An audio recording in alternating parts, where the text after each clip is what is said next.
Dahon, dahon, dahon. Kaya daw mag-damage control? Alamin mo kung paano. Yung mga dahon na yun sa taas ay mayroong anastomosing veins. Pag sinabi natin anastomosing veins, yung anastomosing veins ay mayroong web-like structure of veins sa isang dahon. Pwede rin itong tawaging reticulate veins. May dalawang bagay itong mahalagang ginagampanan sa dahon. Unang-una ay damage control. Paano? Dahil anastomosing vein siya, pwede ngayon i-reroute ng dahon yung distribution ng tubig and sugars doon sa mga veins na hindi nasira.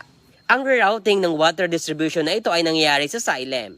Maghahanap ngayon ng dahon ng alternative way para ma-deliver o ma-transport yung tubig na gagamitin sa pagpo-photosynthesize. Otherwise, madi-delay. Galit na galit yan sila sa mga delay. At kapag nakagawa na sila ng sugars, may rerouting din mangyayari sa phloem. Sapagkat yung phloem ang magdadala ng sugars o pagkain sa iba't iba pang bahagi ng halaman. Kailangan ng sugars para makapag-function sang maayos ang ibang organs like roots and stems.